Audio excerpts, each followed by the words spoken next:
বেশ, তাই হবে। আর তৃতীয় ইচ্ছা? আমার তৃতীয় ইচ্ছে হলো আমার অলংকারের বাক্স যেন সব রকম অলংকারে ভরে যায়। আমি তোমার 3টি মনের ইচ্ছা পূরণ করলাম। এই, তুমি সবসময় এইভাবে মাথায় ঘোমটা দিয়ে থাকো কেন গো? ঘোমটার আড়ালে নিশ্চয়ই কিছু লোকাও, তাই না? ঘোমটাটা একবার খোলো তো দেখি। চুমকি এই কথা বলেই বৌদির মাথার ঘোমটাটা টেনে খুলে দেয়। তারপরেই মা, ও মা, তাড়াতাড়ি রান্নাঘরে এসে দেখো গো, এ তুমি কেমন মেয়েকে ঘরের বউ করে নিয়ে এলে? মেয়ের এমন চিৎকার শুনে রাধিকার শাশুড়ি রান্নাঘরে এসে, হ্যাঁ, এ আমি কি দেখছি? হায় হায় হায়, শেষমেশ আমার একটা মাত্র ছেলের বউ এমন টাকলি! ছি ছি ছি, এখন আমি সমাজে কি মুখ দেখাবো? না না না, আমি এটা মানতে পারছি না। মা কেন এমন ভাবে বলছেন?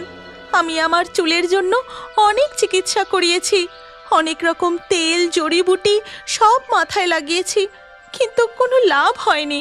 ও সব কথা আমি শুনতে চাই না। আমার রাজপুত্রের মতো অমন সুন্দর ছেলের আমি আবার বিয়ে দেব। হ্যাঁ মা, দাদাকে না আবার কোনো সুন্দরী মেয়ে দেখে বিয়ে দিয়ে দাও। এইভাবে নিত্যদিন শাশুড়ি ও ননদ মিলে রাধিকার চুল নিয়ে নানান অপমান করতে থাকে। অপমান সহ্য করতে না পেরে রাধিকা রোজই একা একা নদীর ঘাটে বসে কাঁদতে থাকে। না জানি আর কতদিন আমাকে এইভাবে অপমান সহ্য করতে হবে। আমার এই পাতলা চুলের জন্য আমি কি করতে পারি? আমি আর এই কষ্ট সহ্য করতে পারছি না। ওদিকে তখন রাধিকার শাশুড়ি খাটে বসে, এই চুমকি, আমাকে এক গ্লাস জল দিয়ে যা তো রে, খুব তৃষ্ণা পেয়েছে। উফ, ভালো লাগে না বাবা, এত কাজ আমি করতে পারবো না।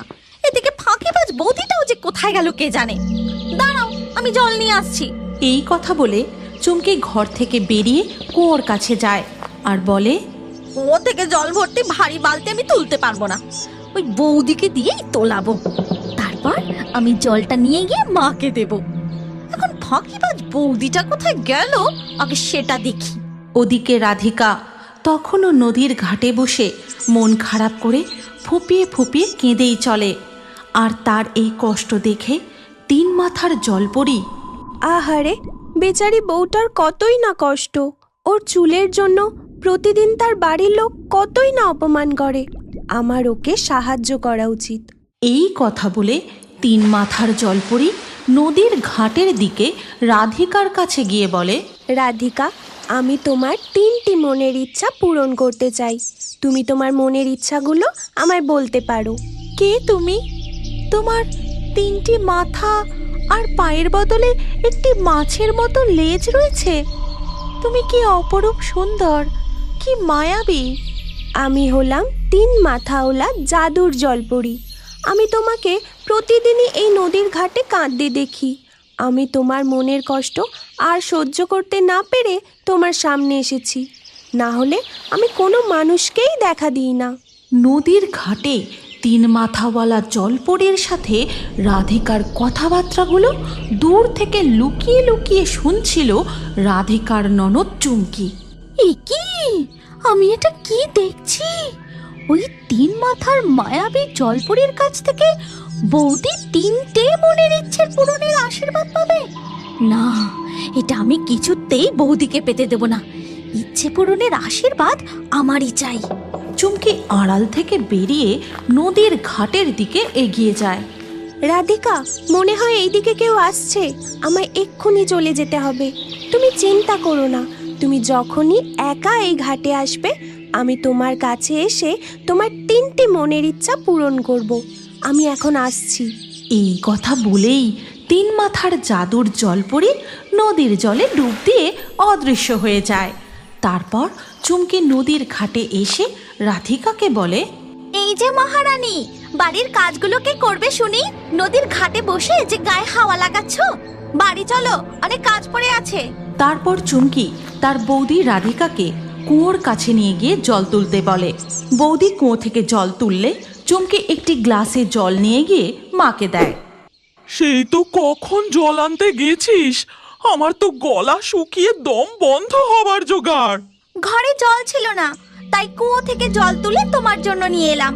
সারাদিন শুধু আমি কাজ করে যাই, আর বৌদি গায়ে হাওয়া লাগিয়ে ঘুরে বেড়ায়। বৌমা, ও বৌমা, তাড়াতাড়ি আমার ঘরে এসো। তুমি কাজ না করে গায়ে হাওয়া লাগিয়ে ঘুরে বেড়াচ্ছ। আজ থেকে ঘর ঝাঁট দেওয়া, গরুকে খড় খাওয়ানো, রান্না করা সব কাজ তুমি একা করবে, বুঝেছ? এদিকে যখন রাধিকার শাশুড়ি তাকে বকাবকি করতে ব্যস্ত, তখন চুমকি মনে মনে বলে, আমাকে আজই বৌদির একটা কাপড় চুরি করতে হবে, আর সেই কাপড় চুরি করে আমি ওই নদীর ঘাটে পড়ে যাব। তারপর চুমকি সোজা তার বৌদির ঘরে গিয়ে লুকিয়ে একটি কাপড় নিয়ে এসে সেটা নিজের ঘরে রেখে দেয়। কাল সকালে বৌদিকে বাড়ির সমস্ত কাজে ব্যস্ত রাখতে হবে, আর সেই সুযোগে আমি যাব নদীর ঘাটে। এরপর ধীরে ধীরে দিন গড়িয়ে রাত হয়ে যায়।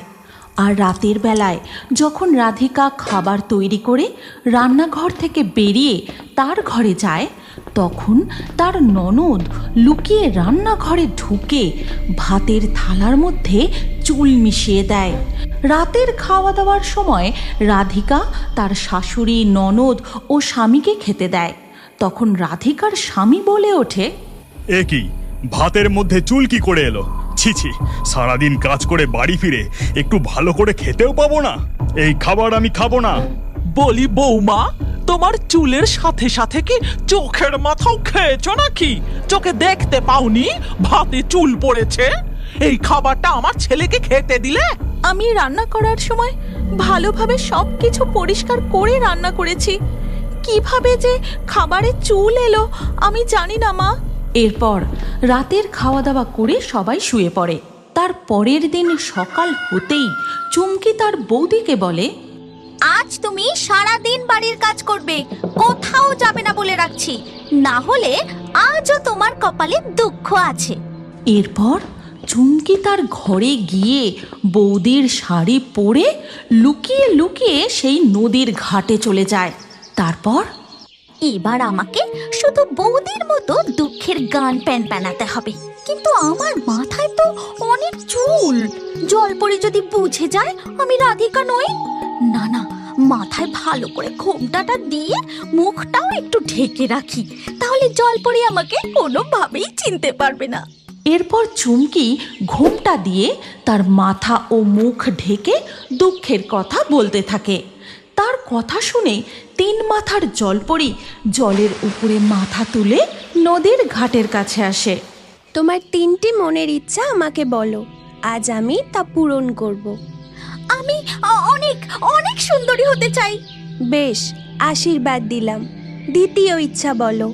আমার চুল যেন সবার থেকে লম্বা ও সুন্দর হয়। বেশ, তাই হবে। আর তৃতীয় ইচ্ছা? আমার তৃতীয় ইচ্ছে হলো আমার অলংকারের বাক্স যেন সব রকম অলংকারে ভরে যায়। আমি তোমার 3টি মনের ইচ্ছা পূরণ করলাম। এবার তুমি বাড়ি ফিরে যাও। তবে মনে রেখো, অসৎ উপায়ে যদি কেউ আমার থেকে বরদান চায়, তাহলে সে বিপরীত ফল পায়। এই কথা বলি জলপরি নদীর জলে ডুব দিয়ে অদৃশ্য হয়ে যায়। তারপর চুমকি বাড়ি ফিরে তার মাথার ঘোমটাটা খুলতেই আয়নায় দেখে তার মাথায় একটাও চুল নেই। তার হাত, পা, মুখ কালো কুৎসিত হয়ে গেছে। সঙ্গে সঙ্গে গয়নার বাক্সটা খুলে দেখে তাতে যে 2-3টি অলংকার ছিল তা এখন একদম ফাঁকা। এই দেখে তো চুমকি, ও মা গো, আমার সাথে কি হলো গো? চুমকির কান্না শুনে তার মা ও বৌদি দৌড়ে তার ঘরে আসে। তারপর ছি ছি ছি, কি কুৎসিত হয়েছে তোকে দেখতে। তুই আমার মেয়ে, লোক সমাজে পরিচয় দিতেও আমার লজ্জা করবে যে। সবকিছু ওই বৌদির জন্য হয়েছে। বৌদির জলপরি বন্ধু আমায় অভিশাপ দিয়েছে। চুমকির মুখে এই কথা শুনে রাধিকা সব কিছু বুঝতে পারে। তারপর সে দৌড়ে নদীর ঘাটে যায় আর 3 মাথার জলপরীকে ডাকতে থাকে।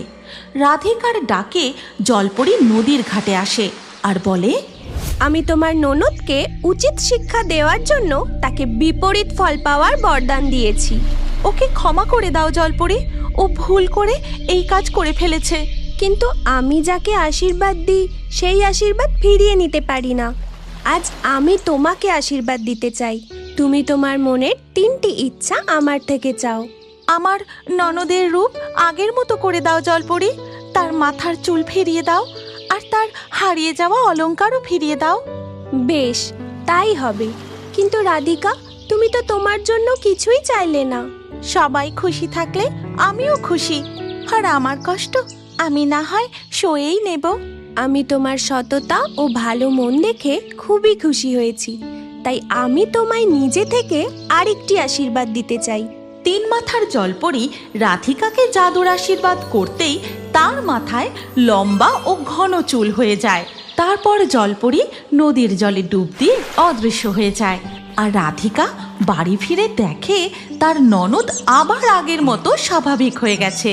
চুমকিও তার নিজের ভুল বুঝতে পারে এবং তারা সবাই একসাথে মিলেমিশে থাকতে শুরু করে। মা মণিমালা, ওঠ এবার, অনেক বেলা হয়ে গেল যে। এত সকাল সকাল উঠে আমি কি করব মা? আমি আরো একটু ঘুমোবো।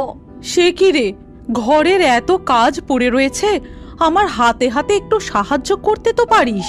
এইসব তুমি কি বলছো বলো তো মা?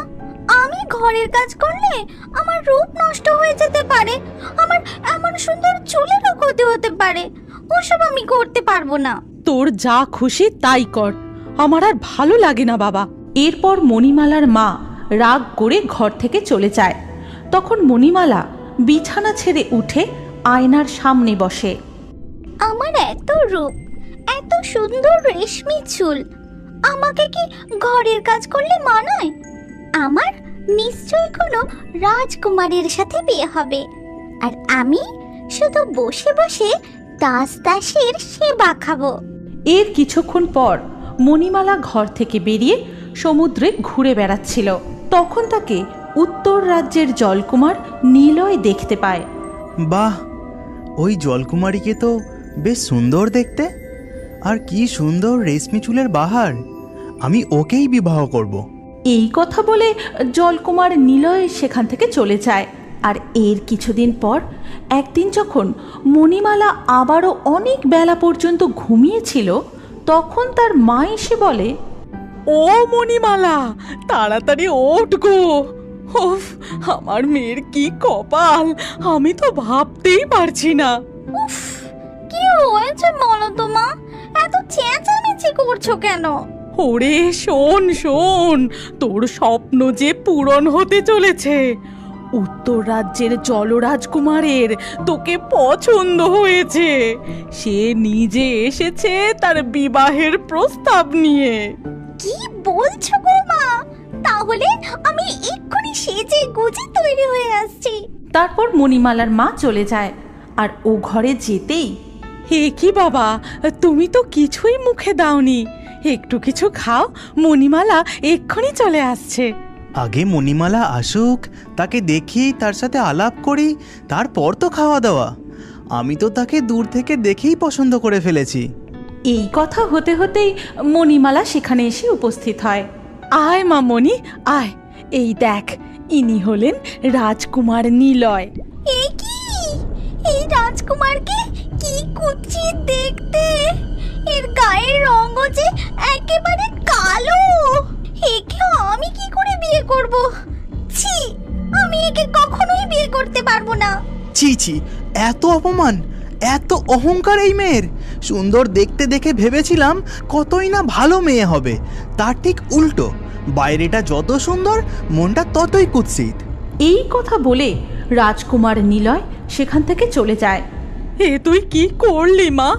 এত অহংকারের ফল তোকে না ভোগ করতে হয়? এইভাবে কাউকে অপমান করতে আছে? তুমি থামো তো মা। আমার এত রূপ, এত সুন্দর চুল, আমার ঠিক কোনো না কোনো খুব সুন্দর রাজপুত্র আমি পেয়েই যাব। এইভাবে দিন পেরোতে থাকে। মণিমালা রাজপুত্রের অপেক্ষা করতে থাকে আর নিজেকে সবসময় সুন্দর করে সাজাতে থাকে। একদিন মণিমালা নদীর পাড়ে বসে চুল শুকাচ্ছিল। আর তখন নদীর পাড়ে গাছে বসে থাকা এক ডাইনি তাকে দেখে বলে, ওই মৎস্যকন্যাকে কি সুন্দর দেখতে, আর কত সুন্দর রেশমি চুল ওর। আমার খুব ইচ্ছে করছে ওকে একবার ছুঁয়ে দেখতে, ওর চুলে হাত বুলোতে।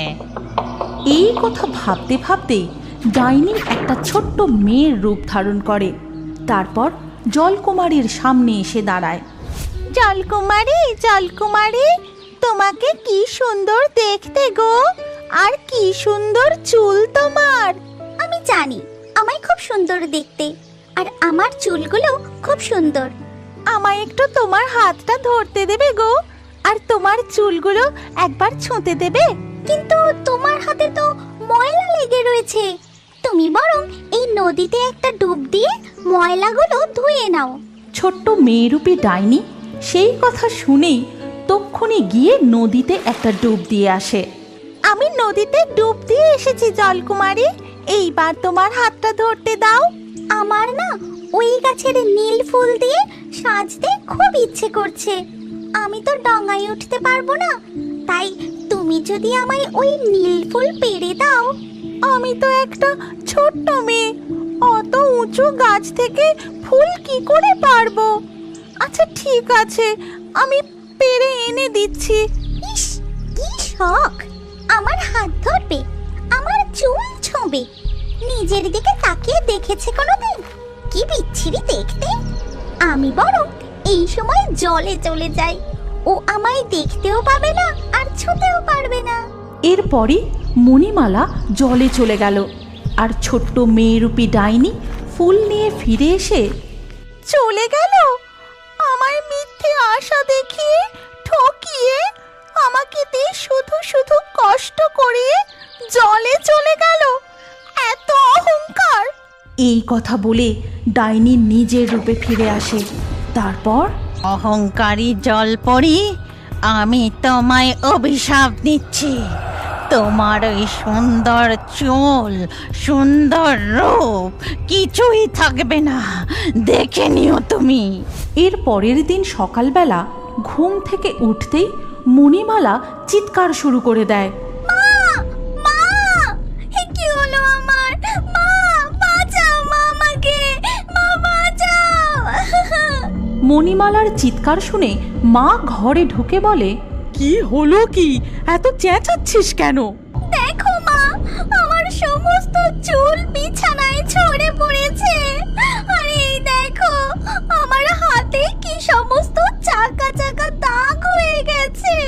শুধু হাতে নয় রে, তোর মুখেও দাগে ভর্তি হয়ে গেছে।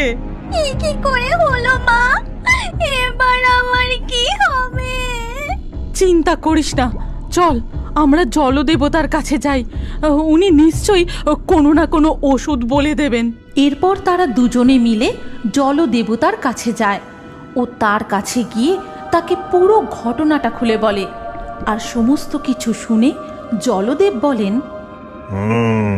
বুঝলাম। আচ্ছা মণিমালা, তুমি কি কারোর কাছে রূপের অহংকার করে তাকে কষ্ট দিয়েছো? এই কথা শুনে মণিমালা রাজকুমার নিলয় ও সেই ছোট্ট মেয়েটির কথা বলে। আর সমস্ত কিছু শুনে জলদেব ধ্যানে বসেন। তারপর তিনি বলেন, বুঝেছি, এটা এক ডাইনির কাজ। চিন্তা করো না, আমি তাকে এখানে ডেকে পাঠাচ্ছি। তারপর জলদেব মন্ত্র পড়তে শুরু করেন, আর সাথে সাথেই ডাইনি সেখানে এসে উপস্থিত হয়। বলুন জলদেব, আপনি আমাকে ডাকলেন কেন? ডাইনি, তুমি কি জলকুমারীকে এমন অভিশাপ দিয়েছো? হ্যাঁ, দিয়েছি। আমিও জীবিত কালে অনেক সুন্দরী ছিলাম, আমারও খুব সুন্দর চুল ছিল, কিন্তু এক মারণ রোগে আমার রূপ চুল সব গেল। তারপর আমিও মারা গেলাম। ওকে দেখে আমার জীবিত কালের কথা মনে পড়তেই একটু ছুঁতে চেয়েছিলাম, আর ও আমাকে ঠকালো। আমার খুব বড় অন্যায় হয়ে গেছে, আর কোনোদিন এমন করব না। করে দাও ডাইনি। শুধুমাত্র ডাইনি নয়, তোমাকে জলকুমার নিলয়ের কাছেও ক্ষমা চাইতে হবে। আমি তার কাছেও ক্ষমা চেয়ে নেব জলদেব। ডাইনি, তুমি ওর শরীর ছুঁয়ে আবার ওকে আগের মতো সুস্থ করে দাও। জলদেবের কথা মতো ডাইনি এগিয়ে এসে মণিমালাকে ছুঁয়ে তাকে আবার আগের মতো করে দেয়। মণিমালার মাথার চুলও ফিরে আসে। তারপর মণিমালা যায় জলকুমার নিলয়ের কাছে এবং তার কাছেও ক্ষমা চেয়ে নেয়। ঠিক আছে মণিমালা, আমি তোমায় ক্ষমা করলাম। তবে তুমি কি আমাকে বিবাহ করতে রাজি হবে? হ্যাঁ রাজকুমার, আমি নিজের ভুল বুঝতে পেরেছি। আমি আপনাকে বিবাহ করতে রাজি আছি। এরপর তাদের বিবাহ হয়ে যায় ও সকলে মিলে সুখে শান্তিতে বসবাস করতে থাকে। তুমি কি এখনো বড় হয়ে কার্টুন দেখতে ভালোবাসো? তাহলে তোমার নাম ও বয়স কমেন্টে জানাও। আর আগের ভিডিও থেকে লাকি ড্রয়ে নির্বাচিত নামগুলি হলো আচমা, দেবস্মিতা, বাদশাহ, ফাহিমা, সাহেব, পূর্ণিমা, হাবিবা, আরতি, তনবীর, রাইয়ান, নাহিশা, আমিনা, আব্দুল্লাহ, অপর্ণা, রবি। যে সকল দর্শক আমাদের চ্যানেল সাবস্ক্রাইব করে তারপরে কমেন্টে নাম লিখেছেন, আমাদের পরবর্তী ভিডিওতে তাদেরই নাম বাছাই করা হবে। তাই রিও বার্ডস ইউটিউব চ্যানেল অবশ্যই সাবস্ক্রাইব করবেন এবং স্ক্রিনের উপরে আসা আমাদের পরবর্তী গল্পটিও দেখুন, তাতেও আপনার নাম থাকতে পারে। না থাকলে আবারও আপনার নাম পরবর্তী ভিডিওতে লিখে দিন। কি ভাবছেন? তাড়াতাড়ি ক্লিক করে দেখুন।